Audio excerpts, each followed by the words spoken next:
Hello.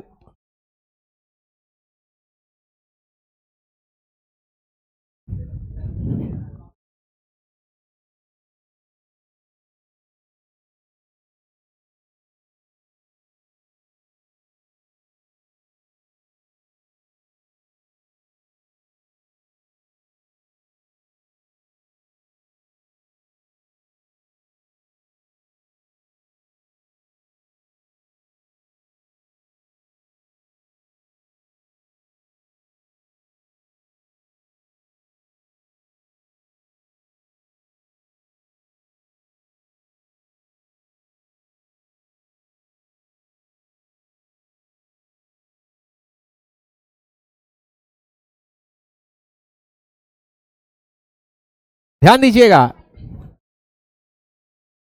Bohr's model of atom हम लोग पढ़ रहे थे और बताए थे कि बोर्स मॉडल ऑफ एटम का रेडियस का डेरिवेशन हम लोग करेंगे। तो सबसे पहले सवाल ये होता है कि रेडियस किसको बोलते हैं, एटॉमिक रेडियस किसको बोलते हैं। तो मान लो ये एटम है, प्रोटॉन है, न्यूट्रॉन है, ये न्यूक्लियस है और ये आपका सेल है जिसमें इलेक्ट्रॉन क्या कर रहा है, मूव कर रहा है। तो न्यूक्लियस के सेंटर से लेकर के लास्ट सेल तक जो डिस्टेंस होता है उसी को हम लोग क्या बोलते हैं, उसी को हम लोग बोलते हैं रेडियस या एटॉमिक रेडियस बोलेंगे। ठीक है, यानी एटॉमिक रेडियस अगर पूछेगा, एटॉमिक रेडियस होता क्या है, तो आप क्या बोलोगे, the distance between centre of nucleus to the last shell या ऑर्बिट कॉल्ड एटॉमिक रेडियस। क्या बोलेंगे बाबू उसको, एटॉमिक रेडियस बोलेंगे। ध्यान दीजिएगा सभी लोग, एटॉमिक रेडियस बोलेंगे। कोई प्रॉब्लम यहां पे, बोलो, कोई दिक्कत? ठीक है, आगे बढ़ते हम लोग। ध्यान दीजिएगा सभी लोग, आगे बढ़ेंगे, ध्यान दीजिएगा सभी लोग। देखो, ये तो हो गया आपका एटॉमिक, बोलो, रेडियस हो गया। कोई प्रॉब्लम यहां पे, बोलो। यहां पे एक और चीज समझिएगा आप सभी लोग, ध्यान दीजिएगा कि अब हमको जो है इसका रेडियस का डिस्टेंस कितना आता है, इसका हम लोग को डेरिवेशन करना है। ठीक है, तो कैसे डेरिवेशन करेंगे इसको जरा सा समझिएगा, ध्यान दोगे। तो सबसे पहले ये आपका एटम है, कोई दिक्कत, और एटम के अंदर में ये क्या है, आपका न्यूक्लियस है। न्यूक्लियस में क्या है, बोलो, प्रोटॉन्स हैं, बोलो, और न्यूट्रॉन होगा। खैर न्यूट्रॉन तो हमारे डेरिवेशन में काम का नहीं है, प्रोटॉन ही है और इलेक्ट्रॉन है। तो प्रोटॉन होता है और इलेक्ट्रॉन होता है। प्रोटॉन का जो चार्ज होता है और इलेक्ट्रॉन का जो चार्ज का जो मैग्नीट्यूड होता है वो क्या होता है, वो बिल्कुल भी बराबर होता है। बिल्कुल क्या होता है, बराबर होता है, मैग्नीट्यूड्स बराबर होंगे। कोई दिक्कत, कोई प्रॉब्लम? अब यहां पे जरा सा देखो, ये आपका न्यूक्लियस है, तो न्यूक्लियस के अंदर में जो न्यूक्लियस का नंबर होगा वो हो सकता है, हाइड्रोजन है तो 1 प्रोटॉन होगा, हीलियम होगा तो 2 प्रोटॉन, लिथियम होगा तो 3 प्रोटॉन, बेरिलियम होगा तो 4, बोरोन होगा तो 5, कार्बन होगा तो 6। यानी जैसा जैसा एटम होगा वैसा वैसा क्या होगा, नंबर ऑफ प्रोटॉन्स होगा। तो हम इसमें जेड मान लेते हैं, क्या मान लेते हैं, जेड मान लेते हैं कि जेड नंबर ऑफ प्रोटॉन है। नंबर ऑफ प्रोटॉन कितना है, जेड है। और इलेक्ट्रॉन तो एक ही होगा, क्योंकि बोर्स का एटम का जो मॉडल था उस मॉडल में बोर्स ने क्या कहा था कि वो किसके लिए वो काम किया है, एक इलेक्ट्रॉन सिस्टम के लिए काम किया। तो इलेक्ट्रॉन एक ही है, बाकी प्रोटॉन वैरी करेगा। कोई दिक्कत? तो जेड नंबर ऑफ प्रोटॉन है, कोई दिक्कत? अब यहां पे एक चीज जरा सा ध्यान दोगे कि ये जो आपका प्रोटॉन है वो प्रोटॉन का वैल्यू क्या आ जा रहा है, मैग्नीट्यूड का वैल्यू इक्वल आ रहा है। तो एक काम कर रहे हैं कि सबको एक जगह इक्वल करने के लिए हम क्या कर रहे हैं कि यहाँ पे प्रोटॉन का सिंबल के जगह पे ई लिख सकते हैं क्या, ये प्रोटॉन पी है, इसके जगह पे हम लोग क्या लिख सकते हैं, ई लिख सकते हैं, प्लस ई लिखेंगे, क्योंकि इलेक्ट्रॉन अगर माइनस ई है, इलेक्ट्रॉन क्या है माइनस में है, इसका चार्ज नेगेटिव में होता है, तो प्रोटॉन का क्या हो जाएगा प्लस ई में हो जाएगा। कोई दिक्कत, तो यहां पे हम लोग क्या लिखेंगे, बोलो ई होगा और वो क्या होगा प्लस ई होगा। कोई दिक्कत, ई आपका प्रोटॉन हो गया, समझ पा रहे हो, प्लस ई जो है आपका प्रोटॉन है और माइनस ई क्या माने हैं, बोलो वो इलेक्ट्रॉन माने हैं, इसलिए ई कर दिए क्योंकि दोनों का मैग्नीट्यूड क्या है सेम है, कैलकुलेशन आसानी से हो जाए उसके लिए किए हैं। कोई दिक्कत यहां पे। अब हम लोग आते हैं इलेक्ट्रोस्टैटिक के अंदर में, ध्यान दीजिएगा, इलेक्ट्रोस्टैटिक्स। इलेक्ट्रोस्टैटिक्स का मतलब क्या होता है कि सपोज कोई चार्ज है प्लस क्यू और कोई चार्ज है माइनस क्यू, इन दोनों के बीच के डिस्टेंस को हम लोग बोलते हैं आर। क्या बोलते हैं, आर। इन दोनों के बीच के डिस्टेंस को बोलते हैं आर। तो ये प्लस क्यू और माइनस क्यू क्या होता है कि एक दूसरे को ये अट्रैक्ट करता है, क्या करेगा, एक दूसरे को अट्रैक्ट करेगा, एक दूसरे को, समझ पा रहे हो, किस फोर्स से अट्रैक्ट करेगा, एफ फोर्स से अट्रैक्ट करेगा, समझ पा रहे हो। तो ये जो फोर्स का वैल्यू होता है वो होता है Q1, ये Q1 है और ये क्या है Q2 है, Q1 into Q2 by R square into ये K होता है, K आपका मटेरियल का प्रॉपर्टी होता है K।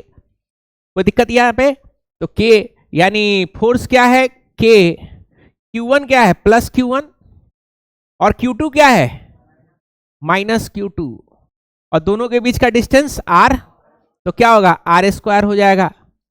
तो यहां पे आपका जो फोर्स होगा जिससे एक दूसरे को वो अट्रैक्ट कर रहा है वो हो जाएगा Q1 Q2 minus Q1 Q2 by R square. कोई दिक्कत यहां पे, बोलो कोई प्रॉब्लम यहां पे। तो ये हो गया आपका इलेक्ट्रोस्टैटिक फोर्स, कोई दिक्कत।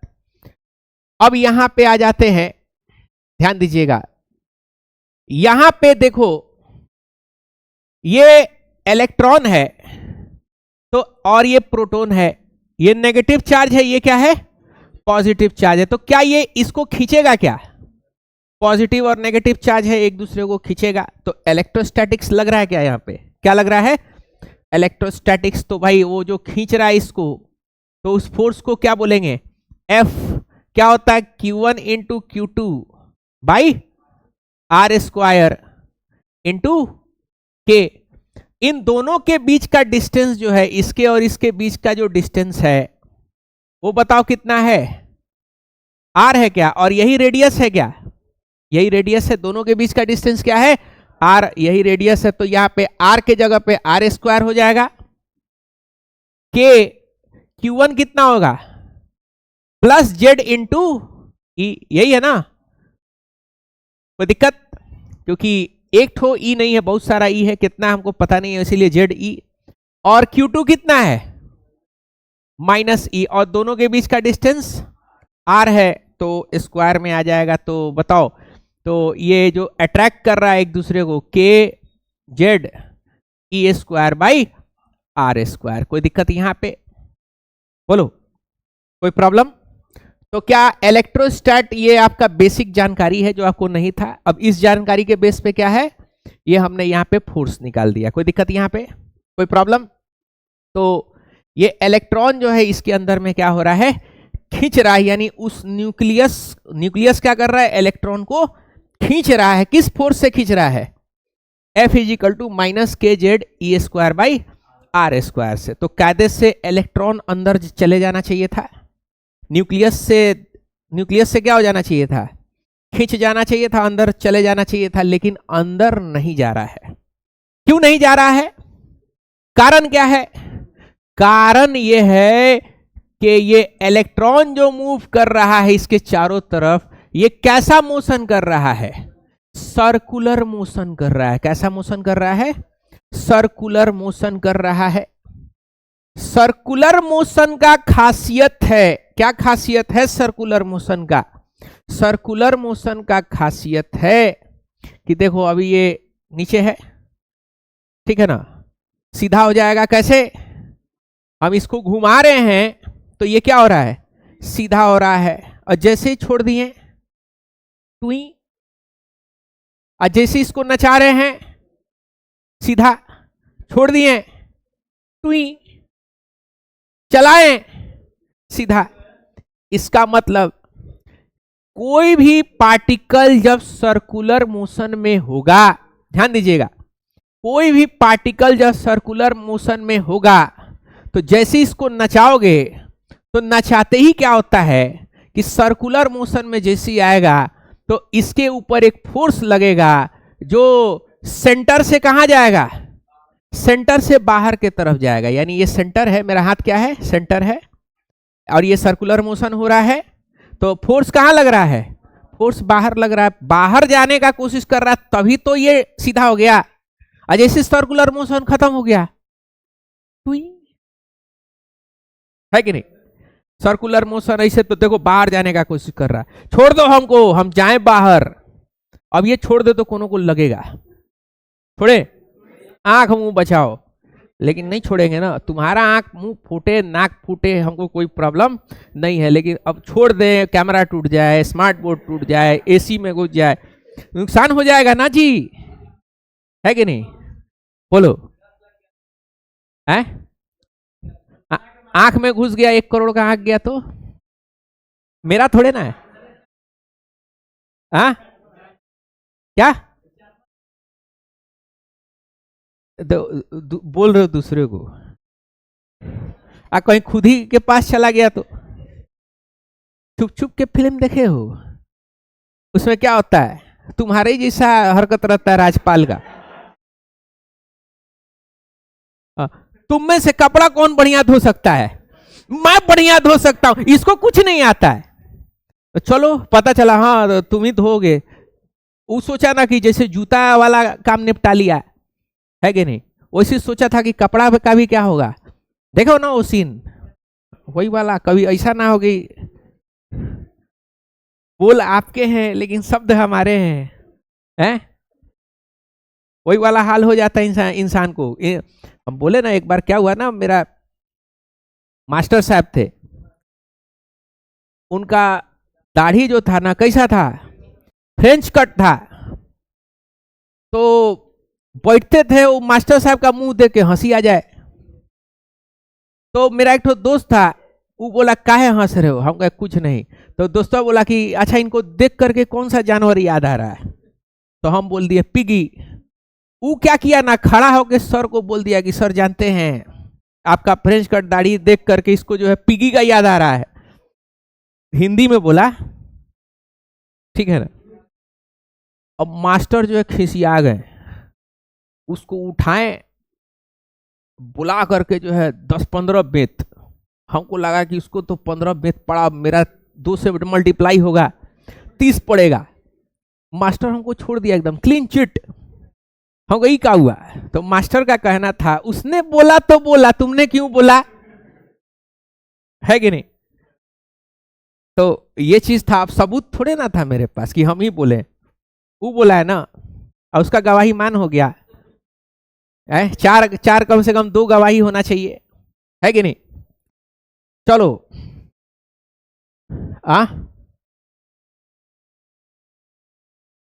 आजकल इंस्पेक्टर तड़पड़े का खूब मीम चल रहा है? बताओ, क्लास 12th में थे, फिल्म लगा था वांटेड। कोटा में हम थे, कोटा में एक सिनेमा हॉल था, 3 स्क्रीन हुआ करता था, अजीब सा नाम था, श्रुति श्रेया इसी करके कुछ। उसमें जाके देखे थे। उस टाइम में मतलब सलमान खान उस टाइम में ऐसा हो गया था ना, कुछ भी बनाता था हिट हो जाता था। बॉडीगार्ड, ठीक है ना, किक, वांटेड, मतलब वांटेड के बाद से ऐसा फिल्म का जो है लड़ी लगा दिया था एकदम, सोच ले। और बुढ़वा जो है अभी भी जो है फेमस है, नया आदमी को कामे नहीं देने दे रहा है। है कि नहीं। अकेले एक छत्र क्या है, हुकूमत चलाया हुआ है, जबकि बढ़िया बढ़िया टैलेंटेड एक्टर है सब बॉलीवुड के अंदर में, है कि नहीं, लेकिन फेमस नहीं हो पा रहा है सब। बुढ़वा जो है एक छत्र, आज जितना छपरी है सब, वो सब जो है बुढ़वा का परस्तिश कर रहा है। 60 साल का बुढ़ा हो गया। तुम लोग के जब पापा छोटे थे ना, तब से वो है, अभी भी है। तो एक्ट्रेस ऐसी है सब ना, कि वो पहला फिल्म जब बनाया था तो एक्ट्रेस पैदा भी नहीं हुई थी, अब उसके साथ हीरोइन हो रही है। कुछ दिन के बाद से वो एक्ट्रेस माँ का रोल करेगी बुढ़वा का, है कि नहीं, क्या, और फिर भी हीरो रहेगा, है कि नहीं। पता चला 2070 में, ठीक है ना, 2070 में पता चला तुम लोग का जनाजा जा रहा है, अब बुढ़वा का जो है पोस्टर में फिल्म लगा है? किक के बाद आया फेंटा, है कि नहीं। आगे बढ़ते हैं, कोई दिक्कत यहां पे? तो देखो सर्कुलर मोशन में क्या बताए थे कि सर्कुलर मोशन में जब भी मोशन होगा तो क्या होगा, बोलो, पार्टिकल को एक बाहर के तरफ फोर्स लगता है, और इस बाहर के तरफ जो फोर्स लगता है उसको क्या बोलते हैं, सेंट्रीफ्यूगल फोर्स बोलते हैं। क्या बोलते हैं?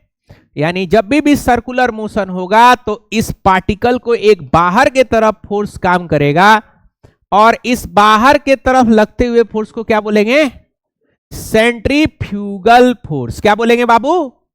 Centrifugal force. और इस सेंट्रीफ्यूगल फोर्स का जो वैल्यू होता है, ध्यान दीजिएगा, वो वैल्यू होता है mv² बाई आर। क्या होता है इस सेंट्रीफ्यूगल फोर्स का value? mv² by R. m का मतलब हो गया इस जो भी सर्कुलर मोशन में नाच रहा है उसका मास, भी यानी ये जो नाच रहा है इसका वेलोसिटी, r क्या है, इसका रेडियस। समझ पा रहे हो? तो पता ये चला कि भाई सर्कुलर मोशन के लिए होना ये चाहिए कि ये जो अंदर वाला जो फोर्स लग रहा है, ये वाला, जिससे ये प्लस चार्ज इस माइनस को क्या कर रहा है, खींच रहा है अपने तरफ, वो फोर्स बराबर होना चाहिए किसके, सेंट्रीफ्यूगल फोर्स के। किसके? सेंट्रीफ्यूग। ये जो अंदर के तरफ फोर्स खींच रहा है, इस अंदर वाले फोर्स को, यानी इस वाले फोर्स का हम लोग नाम दे देंगे, क्या नाम दे देंगे, सेंट्रीपिटल फोर्स। क्या बोलेंगे? सेंट्रीपिटल फोर्स बोलेंगे। समझ पा रहे हो? ध्यान दीजिएगा, यानी ये आपका इलेक्ट्रॉन है, नाच रहा है, ये न्यूक्लियस है, तो ये अंदर के तरफ खींच रहा है। इस अंदर के तरफ खींचने वाले फोर्स को क्या कहेंगे, बोलो, सेंट्रीपिटल फोर्स। क्या बोलेंगे? सेंट्रीपिटल फोर्स, जिसका वैल्यू कितना है, बोलो, -k। कितना है? -k ZE² बाई R², अंदर की तरफ खींच रहा है। और सर्कुलर मोशन जब होगा तो इसके ऊपर बाहर के तरफ एक फोर्स लगता है, जिसको क्या बोलते हैं, सेंट्रीफ्यूगल फोर्स। क्या बोलेंगे? सेंट्रीफ्यूगल फोर्स, जिसका वैल्यू क्या होता है इस सेंट्रीफ्यूगल फोर्स का, mv² बाई आर होता है। R² नहीं, mv² by are. Circular motion में होने के लिए ये जरूरी है, क्या जरूरी है, ये जरूरी है कि आपका सेंट्रीपिटल फोर्स और सेंट्रीफ्यूगल फोर्स दोनों क्या हो जाए, दोनों इक्वल होगा, तभी सर्कुलर मोशन हो पाएगा।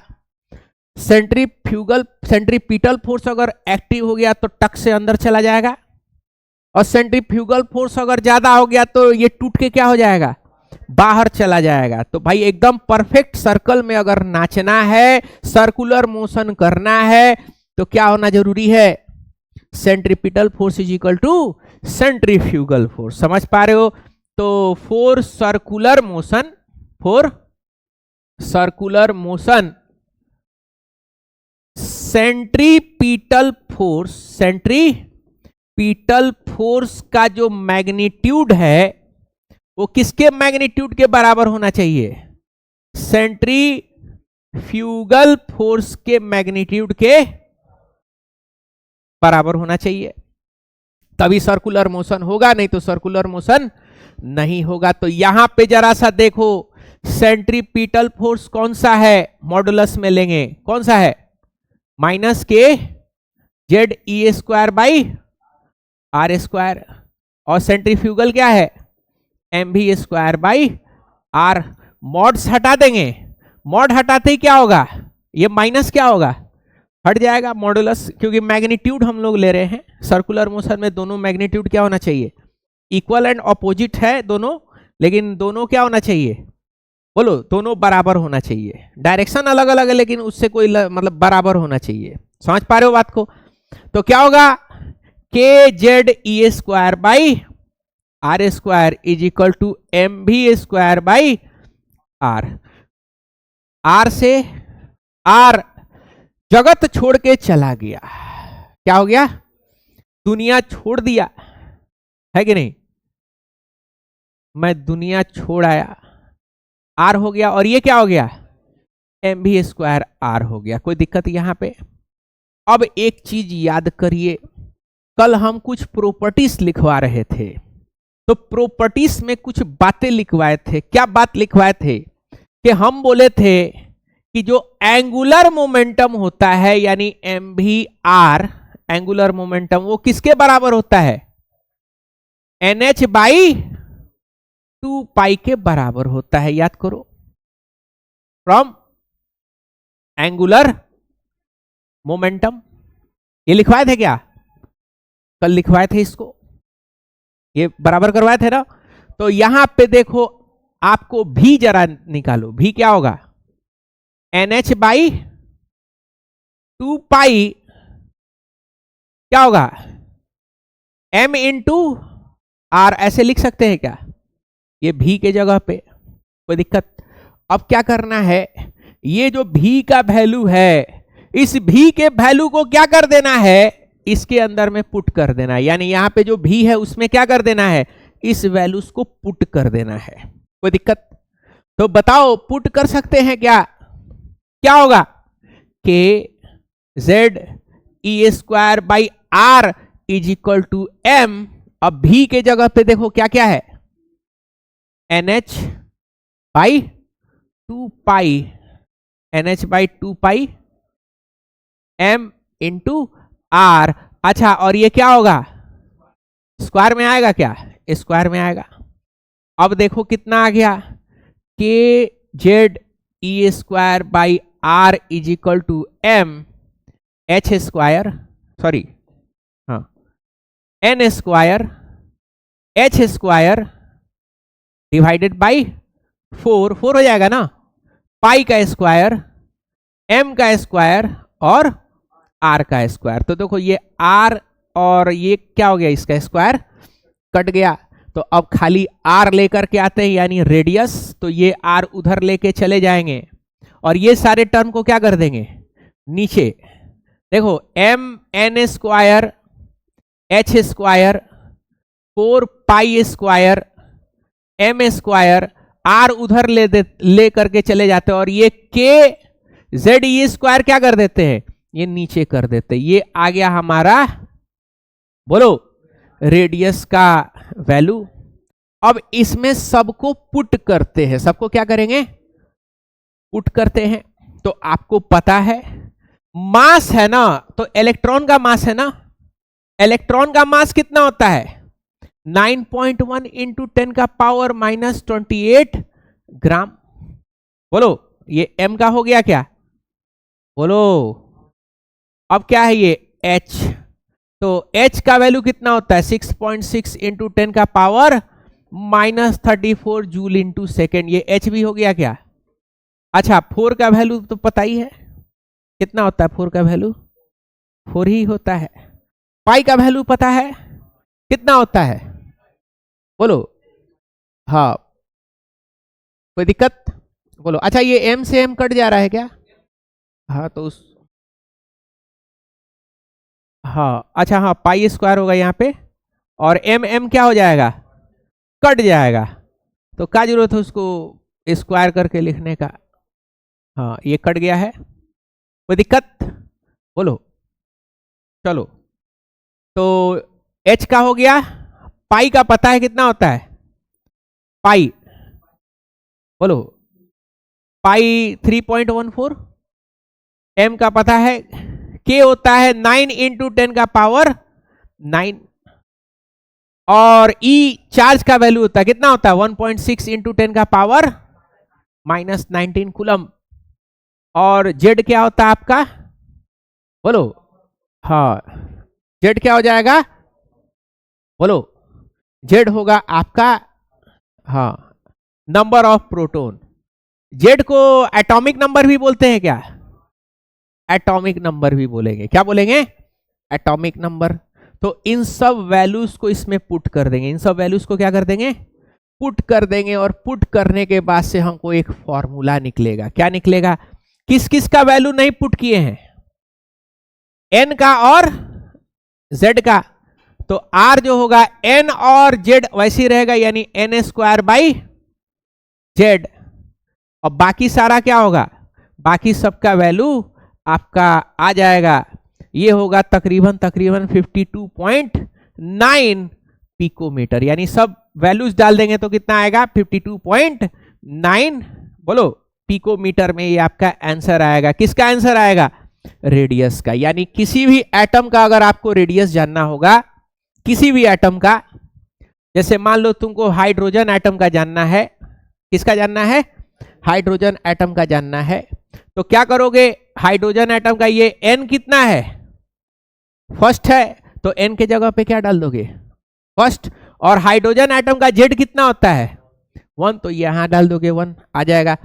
आपको हाइड्रोजन का सेकेंड ऑर्बिट का चाहिए रेडियस, किसका चाहिए, सेकेंड ऑर्बिट का चाहिए, तो क्या कर दोगे, एन के जगह पे क्या डाल दोगे 2, और जेड के जगह पे हाइड्रोजन है तो 1, हीलियम होगा तो, लिथियम होगा तो 3, समझ पा रहे हो बात को। तो इस तरीके से हम लोग क्या करते हैं कि सबका जितना भी आपका सेल है सबका क्या निकाल सकते हैं, सबका रेडियस निकाल सकते हैं, कोई दिक्कत यहां पे, कोई प्रॉब्लम। तो ये जो है डेरिवेशन नील बोर किए थे, और इस डेरिवेशन पे नील बोर साहब का नोबेल प्राइज मिला था, Nobel prize in physics, physics, क्योंकि केमिस्ट्री भी है अंदर में एटॉमिक लेवल पे, तो केमिस्ट्री में पढ़ रहे हैं, सेम चीज कहां पढ़ना है आपको, मॉडर्न फिजिक्स में पढ़ना है, कहां पे, क्लास 12th में पढ़ना है, समझ पा रहे हो बात को, यहां पे ध्यान दीजिएगा। साइंटिस्ट हैं, क्या नाम है साइंटिस्ट का, नील बोर,